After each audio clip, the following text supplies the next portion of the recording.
Bom, então falando do BLW, a sigla significa o bebê liderando o desmame, no sentido, não do desmame, porque o bebê não desmama, isso é muito importante falar, mas ele sai da amamentação exclusiva e passa a comer, né, junto com a amamentação.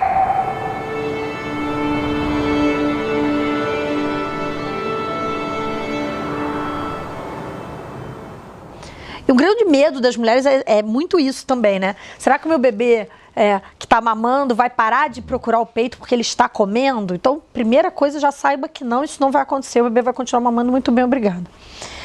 Por que o BLW é melhor, né, gente? A gente vem de milhões de tempos aí em que o mais comum, se você perguntar para qualquer pessoa, como que você acha que um bebê come? A pessoa vai falar papinha. Todo mundo vai falar quase, né? E a gente já passou até aqui por fases em que os médicos acreditavam que se uma criança aos 4 meses não mamava no peito, se ele tomava leite de vaca, era preferível introduzir o alimento. Isso é impensável, né, do meu ponto de vista. Uma criança com 4 meses, ela não está nem um pouco preparada para comer. E é exatamente daí que vem a história da papinha. Uma criança de 4 meses não consegue comer uma comida sólida. Ela não se senta, ela não está neurologicamente pronta, né? Então, para comer, basta ter 6 meses? Não. Para fazer o BLW, a criança começar a alimentação, ela basicamente tem que ter 2 coisas, né? A primeira coisa é a criança sentar. Ela não precisa se sentar sozinha. Porque para se sentar sozinha, eu dependo do quadril e geralmente a criança só se senta sozinha quando ela está quase engatinhando ou engatinhando. Ela precisa então permanecer sentada sem cair. Ela precisa ficar bem sentada e ela precisa ter o que a gente chama de prontidão alimentar. O que é isso? É a criança que tem um bom controle motor. Então, é claro que ela não vai ter a pinça ainda, a pinça ela vai ter com o treinamento do BLW e ela vai ter a pinça muito antes do que a criança que é alimentada. Claro, né? Eu como com a mão, eu fico super ágil, né? Essas crianças têm um desenvolvimento motor incrível, né? Mas o que eu quero dizer com prontidão alimentar? Eu coloco a criança aqui, né, na cadeirinha dela, coloco brinquedos aqui e eu venho trazendo os brinquedos na boca. A hora que ela for comer, eu vou substituir aqueles brinquedos por comida. Mas é basicamente isso, tá? Então, uma criança que eu coloco ela sentada na cadeirinha dela e eu ponho vários brinquedinhos aqui, ela traz um na boca, traz outro na boca, quer dizer, ela consegue ter esse controle sobre o corpo dela, ela não tá tendo que ficar preocupada se ela tá aqui meio, não tô sabendo sentar, eu vou pegar uma coisa, aquela coisa meio que cai, eu não dou conta de segurar. Essa criança não tá preparada ainda, né? Então é importante ter essa preparação. Muito bem. Então, de uma maneira geral, a criança fazendo 6 meses, o médico pode avaliar e ver lá como é que tá isso aí. Eu, particularmente, que cadeira, Silvia, é boa para alimentar? A gente vem de uma tradição daqueles cadeirões, né? Eu, particularmente, não gosto do cadeirão. Claro que tem gente que já tem o cadeirão, não vou fazer a pessoa comprar outra cadeira. Mas você vai fazer um investimento, eu prefiro aquelas cadeiras que você acopla na sua cadeira, tá? Elas são mais fáceis, elas vêm com cinto de segurança que prende na cadeira, só que elas são fáceis por quê? As mesas são muito leves, as mesinhas, aquela estrutura do cadeirão é um abacaxi aquilo. Para tirar e colocar a criança, tem que tirar aquela estrutura. Existem uns cadeirões que, quando a criança come naquela mesinha, a mesinha fica toda suja, você tem que lavar aquela estrutura, né? Tem umas que não, que tem uma sobreposição, você pega só aquela. Mas, de qualquer maneira, aquela estrutura é pesada, né? Aquilo é um abacaxi. Eu já tive paciente de estar no cadeirão, a mãe tirar a estrutura para tirar ele fazer assim e o cadeirão virar. Então, eu particularmente não sou fã do cadeirão, eu prefiro esse outro tipo de cadeira.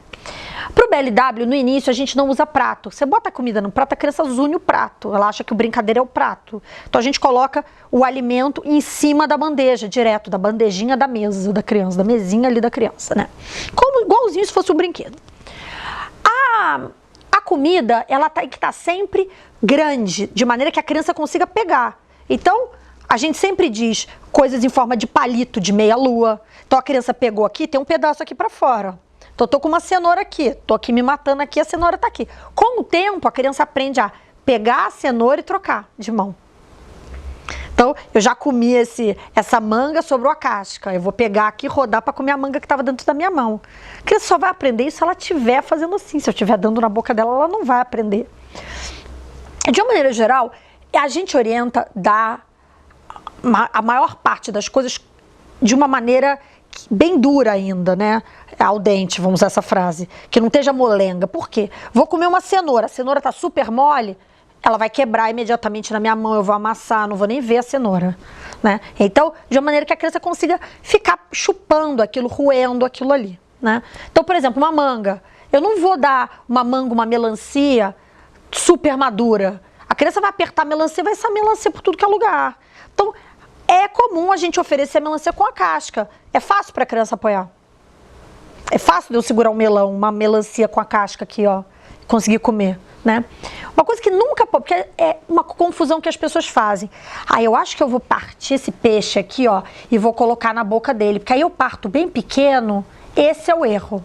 Nunca faça isso. A criança só pode comer o que ela pode pegar. Esse é o segredo do BLW. Porque o grande medo dos pais, 100%, quando a gente propõe o BLW é, você jura que ele não vai engasgar?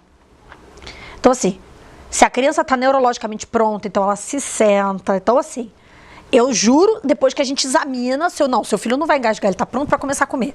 Se ele só comer o que ele pode pegar, não, ele não vai engasgar. O que eu quero dizer com isso? Ah, ele não pega uma uva passa, não vai me enfiar uma uva passa na boca desse garoto, que isso não vai dar certo. Então, corte as coisas de maneira que ele consiga segurar, que ele consiga pegar e ele leve na boca dele. Vai dar certo dessa forma. Isso dá certo. E o primeiro medo é sempre a história do engasgo. Mas aí a família começa e aí ela fala, ai, não engasga mesmo, a Silvia tem razão. Óbvio, né? A gente nunca escolheu um método de alimentação que a mãe tivesse que ir pro pronto-socorro em toda a refeição, né? Porque a criança quase morrer toda hora. 5 vezes por dia o garoto morre. Dá umas engasgadas, precisa o SAMU ficar na porta. Não dá, né? Então, e logo a pessoa pega confiança, joia. Só que imediatamente pinta um outro medo. Que é a história de meu filho não come nada, meu filho tá comendo muito pouco. Silvia, isso aqui é mais uma brincadeira, né? Esse garoto não tá comendo. Então, gente, vamos lá. O bebê tá mamando. Mamar é totalmente líquido. A criança não usa a boca. Ele chupa aqui, o leite cai na boca, ele já engole. Cai na boca, ele já engole. Isso é 6 meses da vida do cara. Quando ele vai comer, vai dar um pouco mais de trabalho para ele. Vou pegar essa fruta, eu vou sentir a textura. Tô confiante com a textura na mão? Vou pôr a textura na boca. Então pus a textura na boca. Vai me dar muito mais trabalho, vou ter que morder aquilo ali. Quando eu como devagar, eu como menos, não é? Todos nós, não é só o bebê não. Porque a gente come até se saciar. Quando a gente come rápido, a gente come muito mais. Nosso cérebro demora mais ou menos uns 20 minutos para se sentir saciado. Se eu tô mandando um pratão aqui, pô, vem um prato assim. Se eu como mastigando, bem tranquila, eu vou comer uma quantidade menor, eu vou me sentir saciada com mais facilidade. Então, o bebê, ele tá num processo de aprendizado. E nesse início, né, as primeiras 6 semanas aí, o cara, ele tava colocando o elefante, a girafa dele na boca 1 minuto atrás. Eu dei uma manga. Beleza. Eu troquei a girafa pela manga. Eu não entendi ainda que isso é pra me alimentar. Isso é mais uma coisa que eu ponho na boca.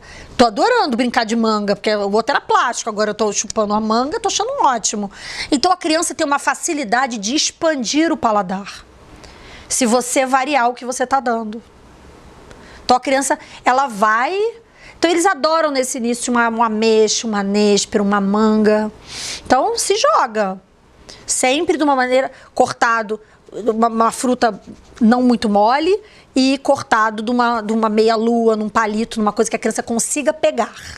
Não é para cortar numa coisa desse tamanho, do tamanho de uma almofada, que a criança não consegue enfiar na boca, né? Então, o tamanho que a criança veja que a criança está conseguindo pegar, né? Geralmente dá para saber ali na hora.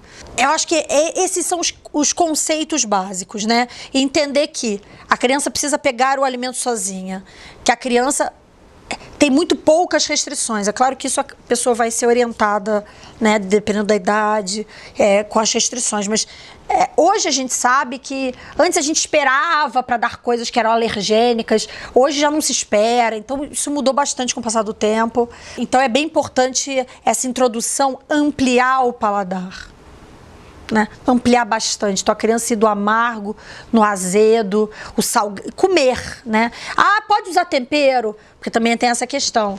Não é para salgar a comida que a criança não consegue sentir o gosto, não é esse o objetivo. Mas, eu quero usar um alecrim, eu quero usar uma cebola, eu quero usar um alho. Usa, não tem problema nenhum. Usa mesmo. Usa o tempero, tempera a comida. Às vezes chega no consultório, a pessoa fala assim, ai, meu bebê não come nada. Como é que tá? Ai, tô fazendo tudo cozidinho no vapor, sem tempero nenhum. Eu até rio. Falo, tá precisando trocar a cozinheira. Ela fala, às vezes minha mãe faz uma comida temperada e ele come. Eu falei, então, né? O importante, gente, é o seguinte. Eu estabeleci com essa criança, desde o nascimento, uma relação de confiança de que ela sabia o quanto ela precisava mamar. Então, desde o início da vida dela, ela controla o quanto ela precisa mamar, certo? Ela acorda, ela mama, quando ela quer parar de mamar, ela mama, quando ela quer mamar de novo, ela mama. Aí, do nada, ela faz 6 meses, a nossa relação de confiança se quebra e eu decido que eu sei o quanto ela precisa comer? Não combina. Digamos lá que a criança tenha 7 quilos, 6 quilos. Tá. Eu tenho 10 vezes o peso dessa criança. Então, se ela comeu uma ameixa, eu tenho que comer 10 ameixas na hora do lanche? Então ela não tem que comer uma ameixa inteira. Por quê? Ela pode comer um pedaço. A criança, ela sabe definir quando ela... Isso que é o bonito. A criança come porque está com fome. E não por todos os outros motivos que nós comemos. Porque a comida, a gente vive muitas mentiras da comida, né? A gente se presenteia com o alimento. A gente tem vontade de comer que não tem nada a ver com fome. Ai, tô com uma fome. Ah, é? Tem esse pão aqui. Ai, não, tô com vontade de comer um açaí. Isso não é fome. Você tá com fome de açaí, não é fome. A criança não tem fome de açaí. A criança... Você pôs a comida, a criança come. Com o passar do tempo, a criança começa a desenvolver preferência, óbvio, igual todos nós. Então, eu vi 4 coisas aqui na minha frente, eu prefiro começar com essa berinjela que eu adoro. E a coisa mais linda, você vê uma criança aprendendo a gostar do alimento, a entender a refeição, né? A entender quando é hora da refeição, eu me sento aqui nessa cadeira, os meus pais se sentam, cada um está cuidando da sua alimentação. Eu tiro da criança a coisa da manha, de eu me virar para ela, para alimentar ela. Ninguém mais está comendo, só a criança, e eu estou aqui. Isso leva a manha para comer. Daqui a pouco essa criança fecha a boca, aí você começa a fazer aviãozinho. Eu já vi gente colocar o celular, amarrar o celular na cabeça para a criança ficar vendo a galinha pintadinha aqui e abrir a boca. Aí começa aquela coisa, a criança abre a boca para espirrar, você só com colher na boca dela para ver se ela engole aquilo ali logo. Porque eu quero que ela coma. Por quê, meu Deus? E aí às vezes a pessoa fala assim, Silvia, é normal. Percebo que tem hora que ela vai ter mais apetite, que nem nós. Tem dia que eu tô com mais apetite, tem dia que eu tô com menos. Eu acho que o legal é que você está ensinando a criança a identificar a própria fome, a identificar o gosto real dos alimentos. Então, eu não tô tomando uma sopa que tem gosto, tem batata, mas não tem gosto de batata, tem cenoura, mas não tem gosto de cenoura. Essa criança está conhecendo o gosto do inhame. O inhame é isso. Meu amor, isso é inhame. Isso é berinjela. Então, a criança consegue conhecer e gostar do alimento de verdade. Isso é duradouro. Então, é comum a criança que come a papa, na hora de fazer a transição da papa para a comida, quando faz transição de textura, a criança rejeitar a comida e não comer.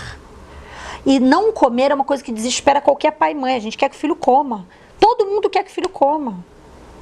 Então por que não ensinar ele a comer? Ensinar ele o gosto do alimento, ensinar ele o ritual de família. A gente toma café da manhã nessa família, a gente toma café da manhã nesse horário, é assim, é assado. A gente senta nessa mesa, você senta nessa sua cadeira. Aqui a gente come, sei lá, é tapioca, ou a gente come um ovo, ou é batata doce, sei lá o que a gente come. Então, incluir a criança nesta família, eu acho isso muito importante, né? Eu acho que o BLW traz todas essas questões. Então... claro que tem milhões de dúvidas que tem que ser tiradas e tal, mas eu acho que o geral do BLW é isso, o conceito é esse, é ensinar de fato a criança a comer, e é ela conduzir a alimentação dela. Isso dá uma autonomia muito grande para a criança, e a gente sabe que quanto mais autonomia uma criança tem, e isso pode parecer contraditório, mas não é, menos mãe a criança faz. Então isso é incrível. A criança faz manhã quando ela perde a autonomia. Então é comum a criança não gostar que você dê a comida. Ela quer ela pegar. E isso que é o interessante. A criança do BLW, ela rapidamente se interessa pelo talher. Porque ela vê você comendo com o talher, ela resolve perceber que ela se interessa por aquilo ali. Então, ela vai comer antes com o talher do que o cara que era alimentado, que já fica mais preguiçoso. Não estou dizendo que 100% das crianças que comem com talher são preguiçosas, tá, gente? Nada em medicina é sempre ou nunca, nada. tá? Mas é uma tendência, vamos dizer assim, né? Então, a gente vê que o BLW e as questões das famílias relacionadas ao BLW rapidamente passam. A gente consegue ir contornando aqueles medos iniciais e a questão de comer pouco, e depois as mães vão vendo que as crianças vão comendo mais, né, e comem super bem, né? E claro, vão ter preferência. Pô, hoje ele só quis comer arroz com feijão, normal. Silvia só tá querendo comer o frango, não tá querendo comer. Vai acontecer. E tudo bem. Não tem problema. Tem um livro muito legal, tem um cara que chama Carlos Gonzalez, ele é ótimo, eu adoro ele. E ele escreveu um livro recentemente, ele já tinha escrito outros, né? Inclusive um que chama Bessame Mútil, que eu acho que é uma leitura, eu diria, obrigatória, acho maravilhoso. Mas ele escreveu um livro que chama Meu Filho Não Come, que é exatamente um tema de aula clássico de pediatria, de congresso, que é sobre essas crianças da transição, da papinha, que não comem. Que isso é um drama desde que eu me formei, sempre foi, até na faculdade já era, esse assunto era um drama. O BLW tirou isso da vida da gente. E é sobre isso, né? Essa não ter obsessão com a quantidade, ficar tranquilo em relação a isso. Eu acho que esse livro, toda família que está prestes a ter um filho que vai comer deveria ler, que é muito legal.